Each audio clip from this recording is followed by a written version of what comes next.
system that extended into the entire formation of the universe. And some of the choicest secrets of it were, up to not too many years ago, perpetuated to the great University of Sankara Lhasa in Tibet. The present condition of the teaching is obscure, due to the present communist invasion of Tibet. But it is safe to say that the Tibetan Buddhists are already fully aware that one way to preserve your doctrine is to guard it and die with it. For if you do, you will be reborn with it in a better day. It cannot perish. Mahayana Buddhism is that group or that system of teaching combining the Tantra Yoga of India with all of its study of esoteric currents in the human body, with Mantra Yoga, which has to do with the invocation and the use of the Bija letters, the great spell letters of magic, which would be equivalent almost to the old Kabbalism to Jews. It has to do with the contemplative universality of Vedanta. It borrows something from the esoteric practices of the Jains, and further than this, it has the secrets which were perpetuated from the original apostolic descent of the immediate arhats of Buddha himself. This was the period, therefore, described in the great Buddhistic prophecy as the beginning of the age of the great interpretations. And out of these interpretations came the underlying concept set forth in the Book of Dham, which in turn forms the basis upon which the commentaries are written which constitute the text of the secret doctrine. This book, according to Madame Blavatsky, was written principally in symbols, and written in a strange kind of dialect. She gives a few brief examples of the literal text, and the dilemmas that she has in attempting to bring it into intelligible form.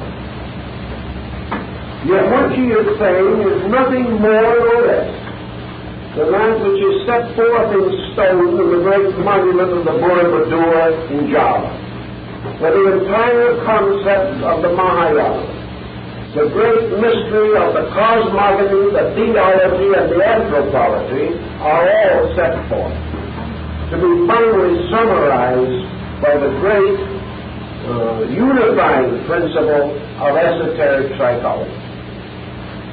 The whole pattern began somewhere in the Trans-Himalayan.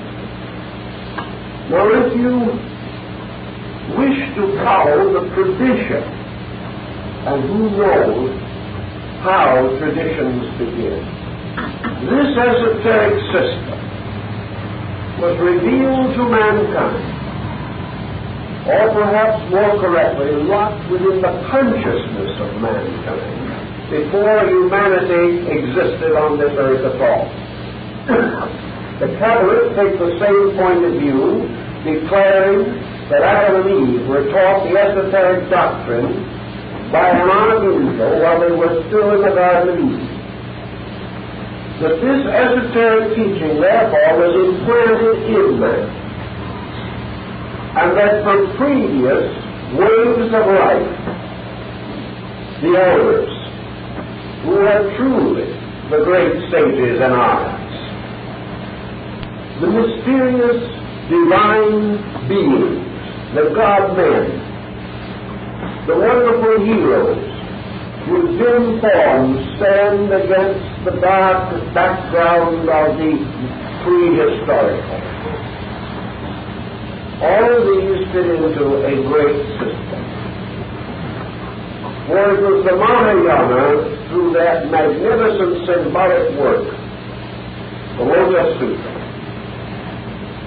that suddenly caused the veil of the sky to be rent asunder and man to stand in the presence of the vast cosmos of consciousness. The cosmos itself, radiant with enlightened beings, an invisible order of life, outnumbering man a million or a zillion times a million to one. A life the extent of which in time and space transcend imagination. A vast mass of existence, a glorious existence, more splendid than any vision of an ancient saint, more luminous and more transcendent than the apocalyptic vision of John on Patmos. Suddenly, the obscuration of matter seemed to break apart, and through this break came forth the radiance of the eternal. And Madame Blavatsky, deriving her studies of this symbolism, bases it very largely upon the descent of the great orders of celestial beings. So we have the great cosmogony of the secret doctrine, arising from the mass of commentary, arising out of the visions of the first great Mahayana saints. Now there is one other point here that I think is somewhat valuable to us. The Mahayana did not stop writing scriptures 2,000 years ago. Although the great sage Nagarjuna was presumably about contemporary with Christ, and some Eastern believers think that he was one of the wise men who visited from the east to the crib in Bethlehem. But this does not mean that Mahayana, or normal Buddhism, ended as far as revelation is concerned at this time. It did not.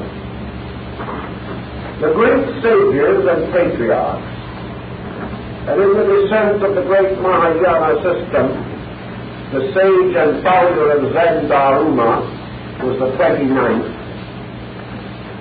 This great system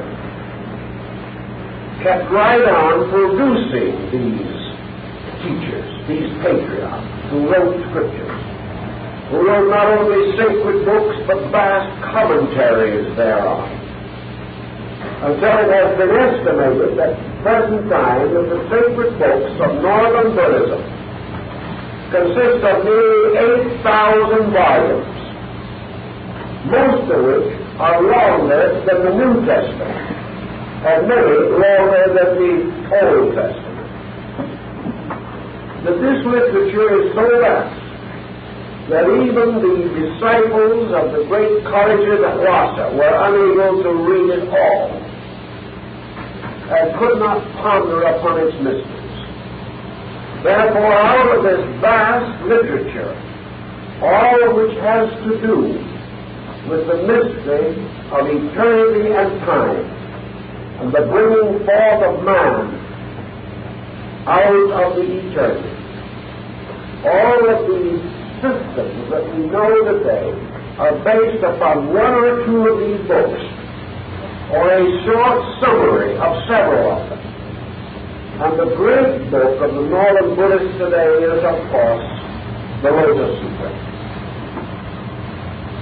So from this study, we suddenly come face to face with a most amazing combination of values. We suddenly come into the realization of the operation of a great hierarchy of invisible powers moving through the invisible manifestations in this world. That this hierarchy is actually the basis of nearly all theological systems concerning deities.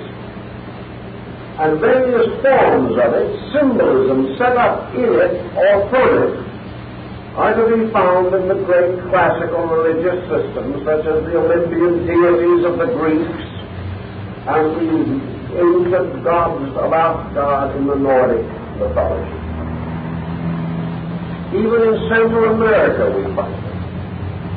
We find it wherever men have investigated, and at one time Madame Blavatsky was in Santa Fe, New Mexico. She was also for a short time in California. But while in New Mexico, she investigated the secret rituals of the Indians, particularly the sand painters, and declared that their participation in the ancient tradition was completely valid, that they possessed this knowledge, having gained presumably intuitively from their natural psychism and from vigil, meditation, and the perpetuation of the ancient rites which we associate with the great race of the Mongolians, to which the American Indian belongs.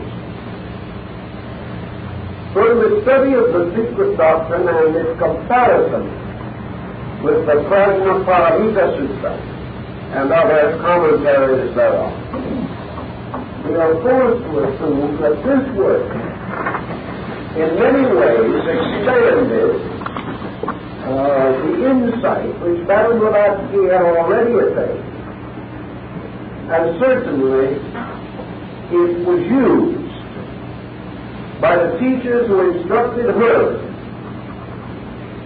or was resorted to as a framework suitable to support the system which was to be made public by the secret doctrine.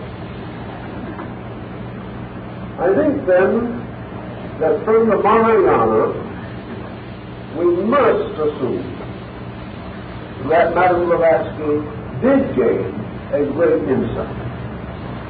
She admits herself beyond question that at Tashilampu she examined the books of Mahayana, that she also must have received some instruction from those acquainted with these books, and that the letters of the Mahatmas and other references to the teachers that were peculiarly her own indicate that they also are in some instances almost quoted from the great Mahayana Sutras.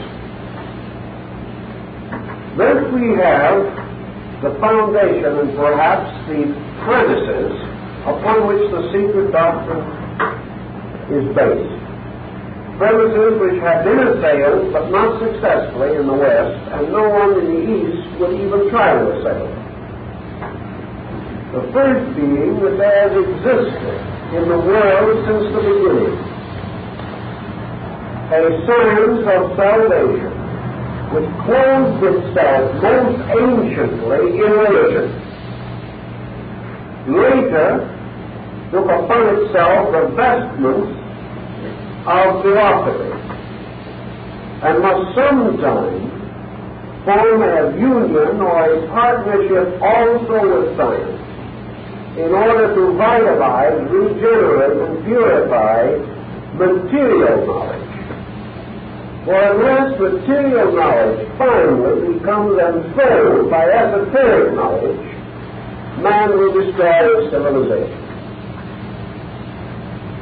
The great problem always then is, does this esoteric knowledge actually exist?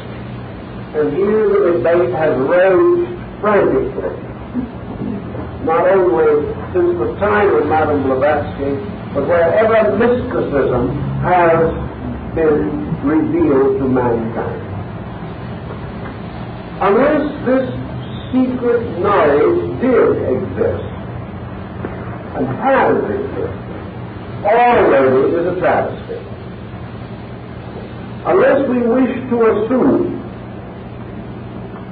that there never has been any knowledge but our own, then we come face to face with the wisdom of the ancient sanctuaries. And within the last 50 or 60 years, it has dawned upon us that every useful art and science that we have today originated in the temple. That it was not a discovery by some modern thinker, but that a modern thinker took an ancient truth, clothed it or applied it or directed it into some so-called appropriate practical channel, and thereby gives us anything we want, from the combustion engine to the electric light bulb. These things are not new. They are adaptations of pioneer principles. It is now generally assumed that Numa, the first emperor of Rome, died as a result of an electric shock caused by the manufacturing of batteries. And we are also rather of the opinion at the present time that even the telephone, in a simple, basic, rudimentary way, but still functioning, is used in Egypt. Actually, all knowledge, particularly the great foundations of knowledge, mathematics, astronomy, music, medicine, art, literature, architecture, all of these were the sacred sciences of antiquity. And as we look upon the ruins in Central America, as we study the ancient monuments in the wilderness and deserts and fastnesses of China, as we examine also the great symbolic structures of India, Burma, Ceylon, Indonesia, also as we go into the great architectural canons of Vitruvius, the builder of Rome, or study the great structures created by the Dionysian artificers in Greece and Syria 3,000 years ago, we have to face the simple fact that today many of their achievements cannot be equal. We do not know how they accomplished their purposes. But one thing we do know, that they were superlative masters of their arts. And that this mastery came long before we assumed knowledge to exist. And every day we have to push back the near human enlightenment by another 1,000,000 years or so. Discovery commenced. So Madame Blavatsky, writing when many of these facts were not available as they are today, pointed out definitely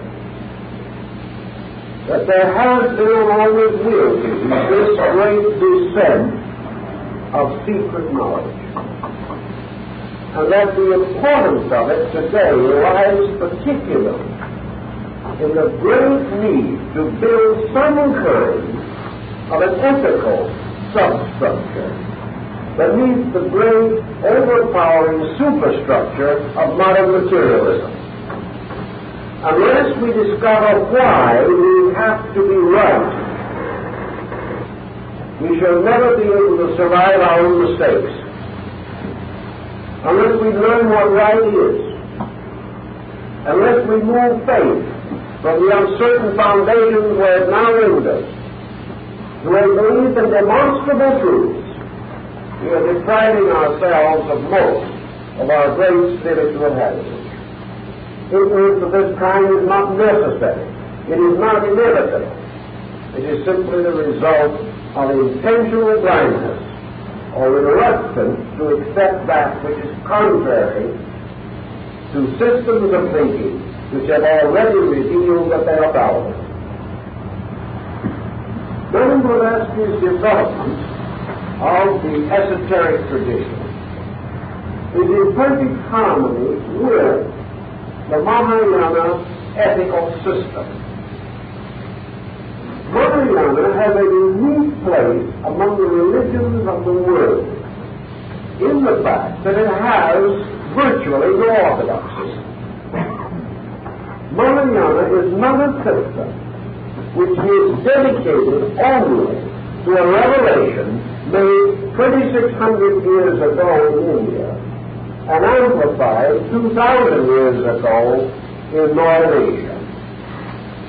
Mahayana is regarded as a belief ever-growing, a great tree that can send forth new branches.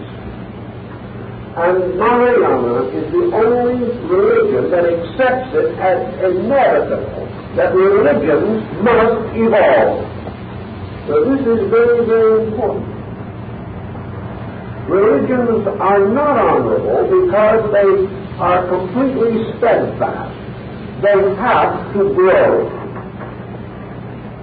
Therefore, any generation can produce a new saint who can produce a new faith out of the same root.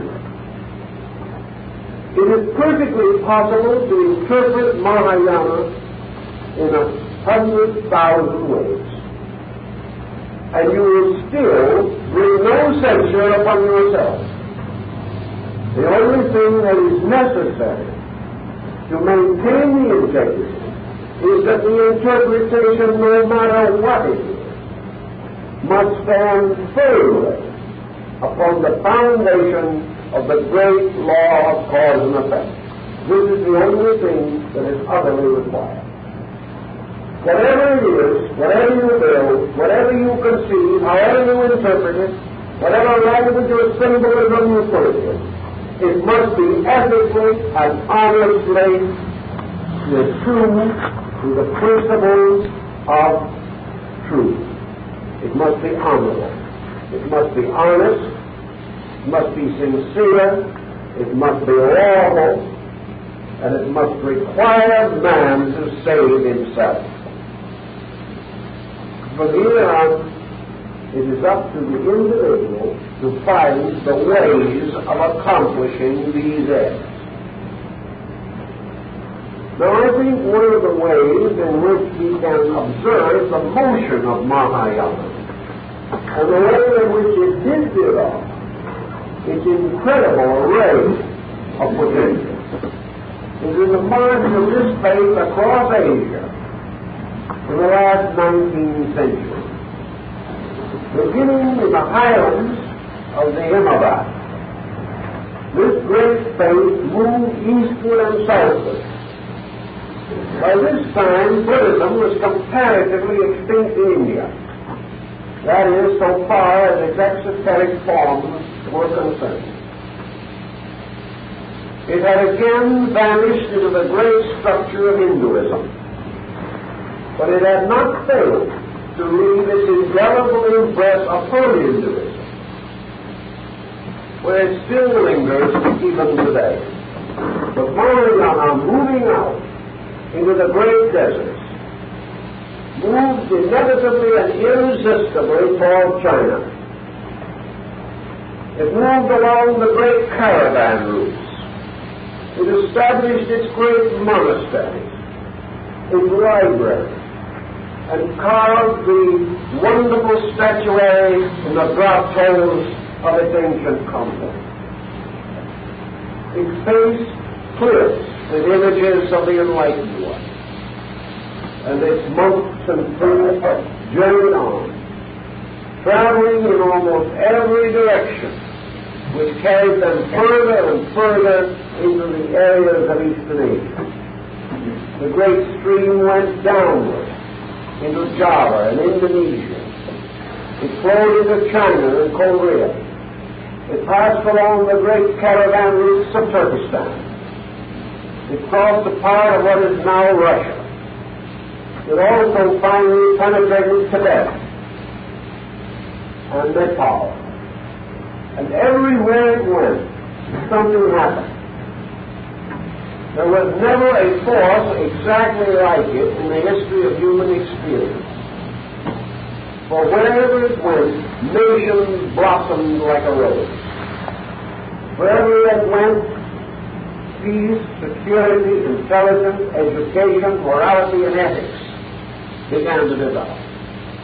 It went to nations that were cannibalistic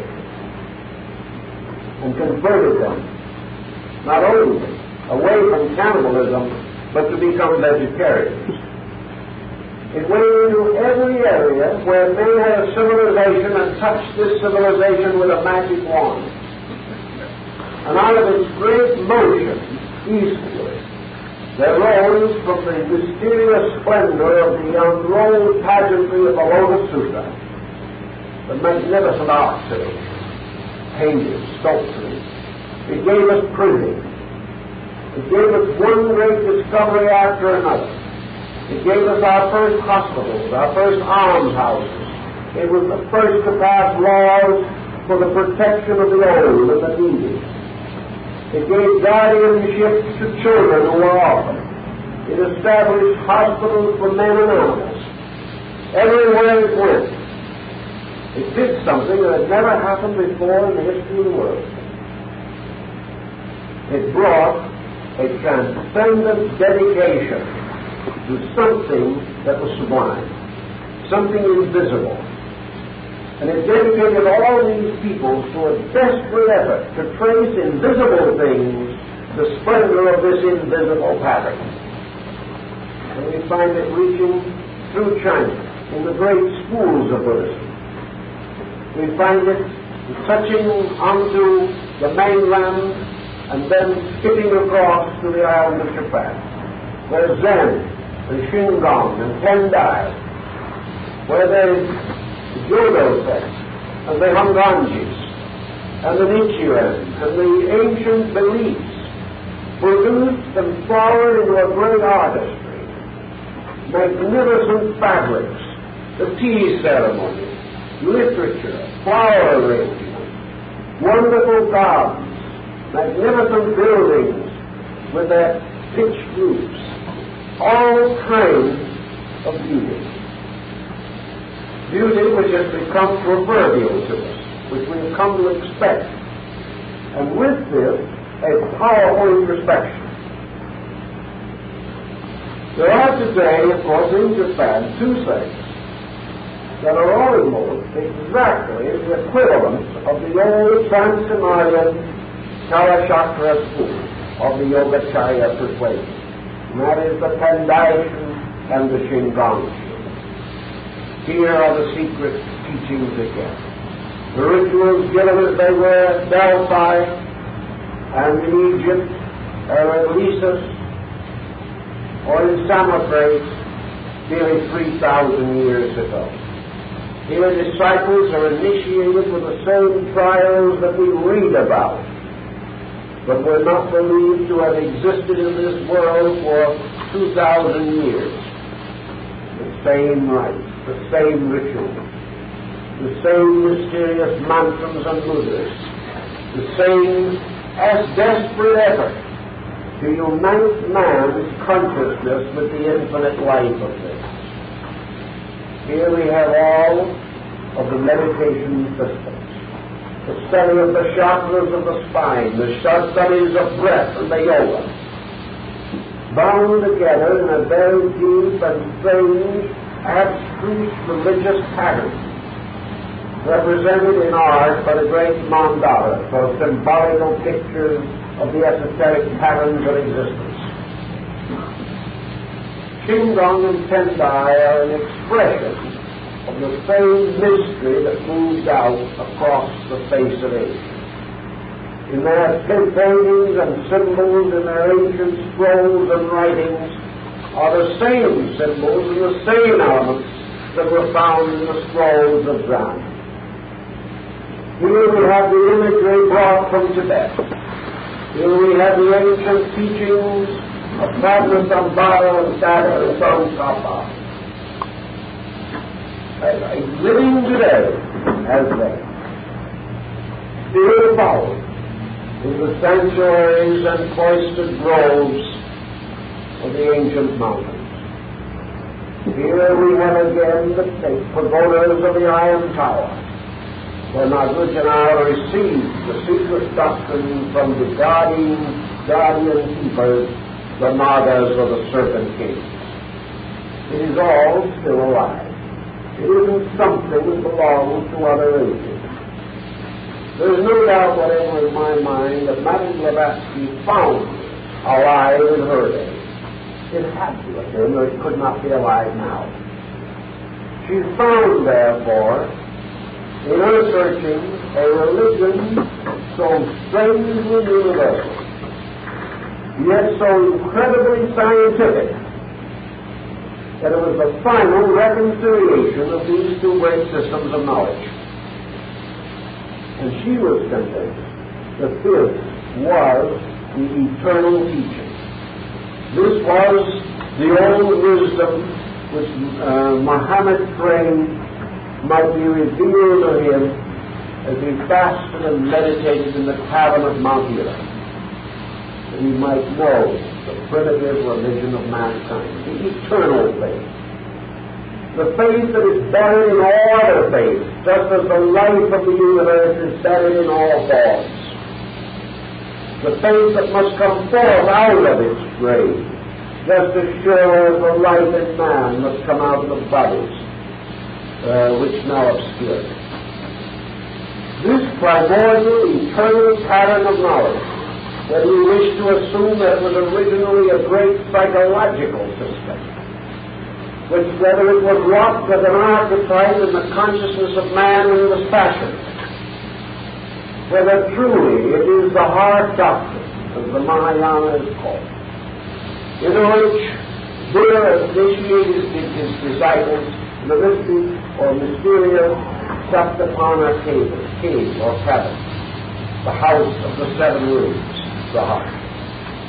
Whatever we wish to assume, the secret doctrine as propounded by H.P. Blavatsky is dedicated to the existence of this esoteric doctrine that has been served and guarded and perpetuated since the beginning of man's existence, and before that was preserved in superior regions for the glory of angels and for the wisdom of the gods themselves.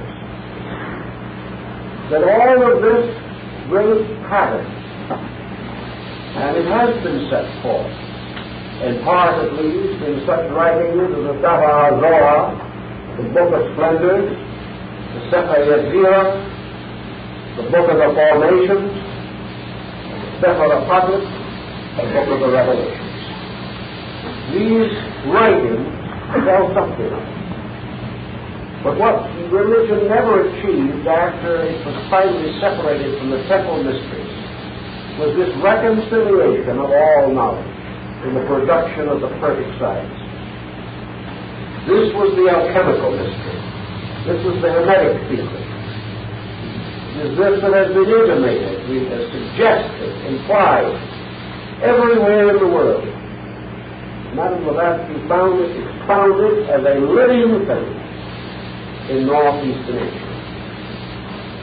And here she resolved to form these commentaries to prove not only that the Eastern wisdom served the East, but that so far as modern Western knowledge was correct, it supported the esoteric tradition. And where it did not support the esoteric tradition, there was grave probability that the Western knowledge was wrong.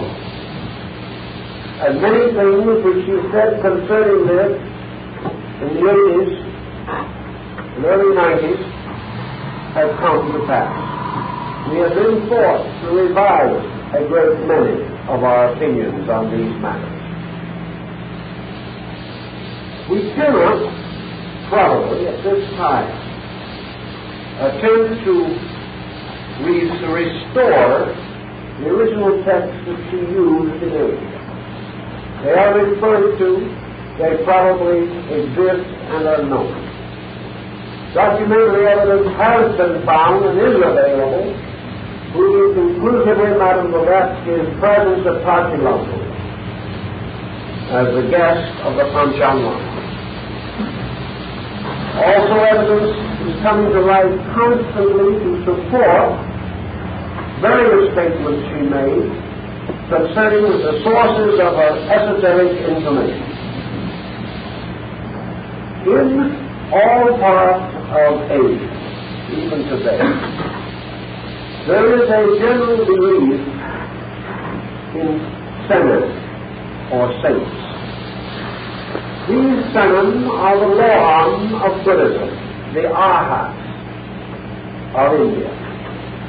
They are the Rekan of the Japanese Buddhists. They are the wandering saints who never die. They are the ones who are appointed by Gautama Buddha to remain in the world as the teachers of mankind until the advent of the Maitreya Buddha. Therefore, he is sometimes represented accompanied by them. These are the mysterious sages of the Jade Mountains of China and Korea, the Diamond Mountains of Korea particularly. These are the mysterious Taoist genii, the sages of supernatural power who perform the same miracles that were accredited to the apostles of Christ and to the wonder workers of other ancient religions. These also are the great yogins of India, the rishis. These are the ones that everywhere among ancient peoples are known to have existed. They are also found in Europe in the alchemical tradition, the chief and most important of them being Arias Artista, the sage who must walk the earth until the second coming of Christ, in order that the arts and mysteries might not die. Everywhere in legendary we have these. In the Chinese annals there are many accounts of these sages attending the persons of emperors, coming down from their mysterious hiding places to mingle with men. Everywhere in the East, the existence of these sages is taken for granted even now, and there are records of the appearance of these mysterious beings down to the middle of the 19th century. Blavatsky's Mahatma, about which there has been perhaps more controversy than on any other aspect of her teaching. This teaching, this concept is of no amazement anywhere in Asia. It is no amazement among the American Indians, because these people were perfectly aware of the ones who lived in two worlds, who stood with one foot upon the earth and the other in heaven, who came in the answer to prayer, who appeared in vision, who sent their minds across the world. Discussions of these beings and what they have done have been found in Tibet in comparatively recent years. Sir Francis Younghusband found them there when he went to Tibet in 1903. The actual presence of these people is assumed, and disciples within the last 25 or 30 years report the same thing. Namely, that such beings do exist. And according to a fairly well authenticated report, two of these teachers actually lived for a time in New York City. We can say what we want to, we cannot objectively produce them at any time to answer the doubts or skepticisms of unbelievers or to act the part of the Lord in the presence of the doubting Thomas. But in Asia there is no doubt. All of the system of gurus is based upon this. For these gurus are simply the agents of the great teachers. All yoga is based upon this.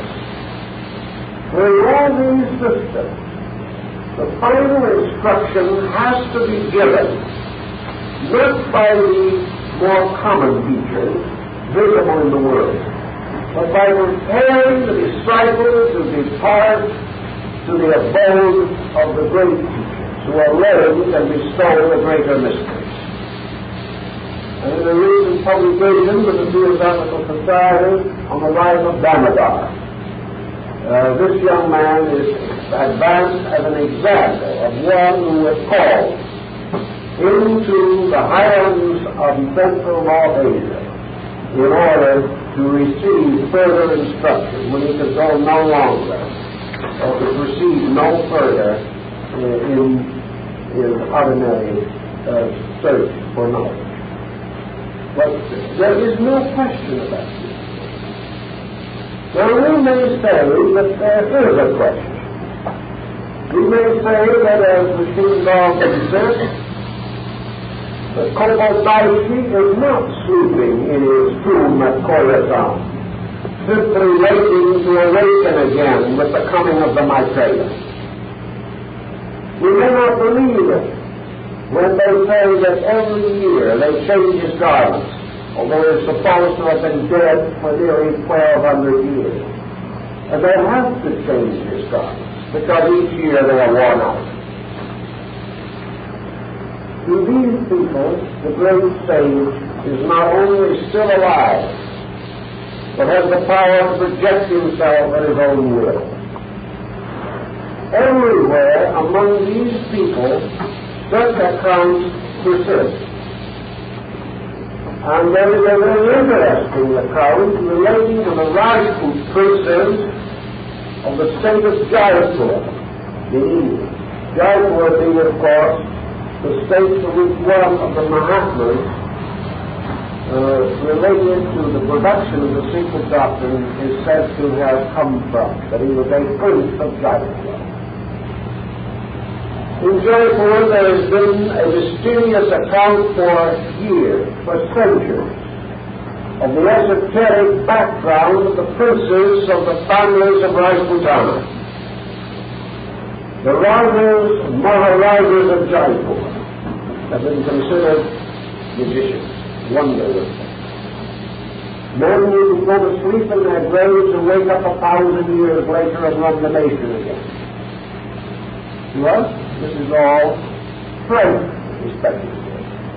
Some we don't want to even dare to believe, because it would be so inconsistent with our acceptance. And Madame Blavatsky was first perfectly aware of this problem herself, and did not wish at any time to build her philosophy primarily upon any form of miraculous circumstance. He did not want her followers to develop a group of hallucinations and believe that they were wandering around with Mahatmas. Nothing was further than their mind. But they were part of her own story, and as such, she radically included them. But the main purpose behind this inclusion is simply to point out that the wisdom system has endured, that the mysterious society of the White Lotus has not died, that Northern Buddhism's invisible government of the earth has not died, and whether the Western man is aware of it or cares or is concerned about it or not, that element, if we think carefully, it better be true. There had better be a plan somewhere. There had better be some pattern or seed which man cannot outwit. There had better be a justice that he cannot destroy. There had better be a purpose, for he is unable to find one for himself. Furthermore, there had better be answers to some of the great questions of our time. For nearly every line of knowledge that we possess today is going into bankruptcy for lack of further answers. It's going as far as we could. But we need the mystery of the actual Nayori, the Buddha of infinite unity. We need the secret of heaven. And in Mahayana, the secret of heaven is tied into the whole great picture of man's redemption. We better find the secret of peace. This all lies in the mysteries of the Northern Doctrine. We had better see evidence in this world of a great plan beyond our own, as suggested by the radiant lights hovering over the mysterious island city of Shambhala. We had better hope that the Lord might say there will come, as in the banners of Mongolia we find his image with one foot upon the earth, to signify that he shall come forth and keep the promise of the Krishna of the Bhagavad Gita. There had better be this mysterious underlying wisdom. And it is very interesting that while we cannot all understand these things, and perhaps very few of us can ever understand much about it, that there is a tremendous moral force behind the simple conviction that there are answers, and that the great teachers of mankind have had the answers, and that they have also understood each other, and that beneath the surface of knowledge as we know it is the secret science of salvation. This science, which has always been regarded as hidden behind the great snow mountains of the north.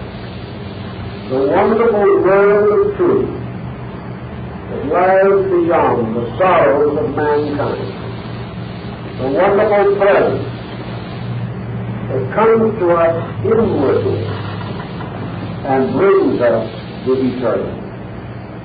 If this is not merely a series of vagrant happenings, but is tied together in a great pattern,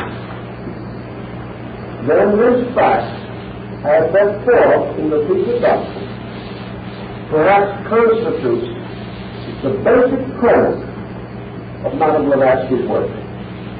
Well, our time is up for this evening, so we'll see you